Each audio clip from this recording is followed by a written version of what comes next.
আসসালামু আলাইকুম। চাঁদপুর শাহরাস্তি কোয়েল ফার্মের হ্যাচারি পক্ষ থেকে আপনাদের শুভেচ্ছা ও অভিনন্দন।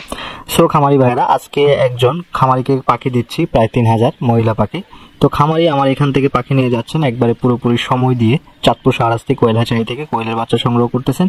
ইনশাল্লাহ চাঁদপুর শাহরাস্তি কোয়েল হ্যাচারি সব সময় চেষ্টা করে খামারিদেরকে খুবই ভালো মানের, উন্নত মানের জাপানি জাতের পাখিটা দেওয়ার জন্য।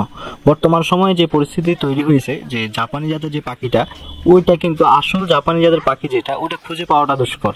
কেননা বর্তমান সময়ে অনেক জাতের কোয়েল পাখি বর্তমানে মার্কেটে চলে আসছে।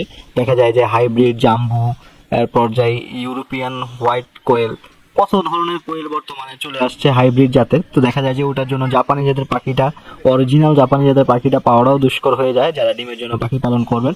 একটা বিষয় চিন্তা করা যায় যে যারা কোয়েল পাখিটা পালন করতেছে বর্তমান সময়ে, তারা কিন্তু 90% খামারি হচ্ছে ডিমের জন্য পাখিটা পালন করবে।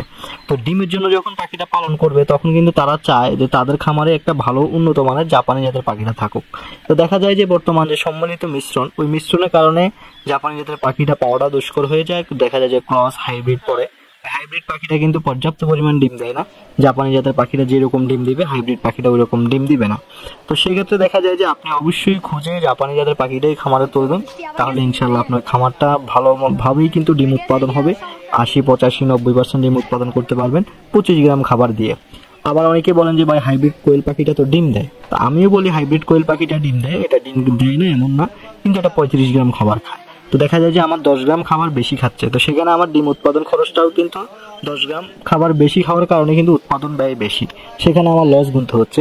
এই হচ্ছে হাইব্রিড এবং জাপানি জাতের পার্থক্য। জাপানি জাতের পাখিটা 1.5 টাকার খাবার খেয়ে কিন্তু একটা ডিম দেয়, 1 টাকা 30 পয়সার খাবার খেয়ে একটা ডিম দেয়, যেখানে হাইব্রিড পাখিটা 2 টাকার খাবার খায়। তারপর ডিমের প্রোডাকশন 80% হওয়ার কারণে কিন্তু ডিমের রেট, কস্টিং খরচ আরো বাড়ে। তো দেখা গেল যে আপনার জাপানি জাতের পাখিটা আছে, হাইব্রিড কোয়েল পাখিটা ডিম উৎপাদন খরচ প্রায় 50 পয়সা বেশি। সেজন্য তুলনামূলক করা যায় যে আপনি অবশ্যই জাপানি জাতের পাখিটা পালন করবেন। তো যে খামারিকে পাখি দিচ্ছি, ওই খামারি হচ্ছে কুমিল্লা জেলা মুরাদনগর থানা থেকে আসছেন আমার এখানে। তো খামারি কিন্তু এর আগেও চাঁদপুর শাহরাস্তি কোয়েল হ্যাচারিতে এসেছেন, এসে দেখা করে কথাবার্তা বলে পাখি সংগ্রহ করতেছেন। তো যথেষ্ট চেষ্টা করি কিন্তু আমরা যে আপনাদেরকে ভালো কোয়ালিটির পাখিটা দেওয়ার জন্য, যেভাবেই হোক পুরুষ পাখিটা বাদ দিয়ে ভালো কোয়ালিটির পাখিটা।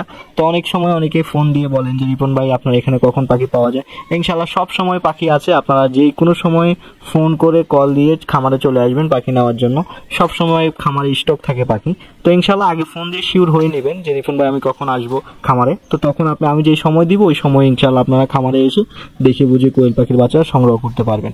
তো খামারিদেরকে দিয়ে দিলাম কোয়েল পাখিটা এবং মেডিসিন কি কি লাগে না লাগে সবকিছু ইনশাল্লাহ আমি বুঝিয়ে দিয়েছি, কখন কি দিতে হবে, রাত্রে কখন লাইট বাতি জ্বালাইতে হবে, সম্পূর্ণ রুটিন রুলস চাঁদপুর শাহরাস্তি কোয়েল হ্যাচারি থেকে কিন্তু এগুলো বলে দেওয়া হয়। তো ইনশাল্লাহ খামারিকে পাখি দিয়ে দিলাম, খামারি চলে যাচ্ছে, তার নিজ গন্তব্যে চলে যাবে ইনশাল্লাহ। তো খামারিকে যাওয়ার পরেই কিন্তু একটা ঠান্ডার কোর্স করাবে, ওই বিষয় সম্পর্কে ইনশাল্লাহ বক্তব্য আমি খামারিকে দিয়ে দিয়েছি।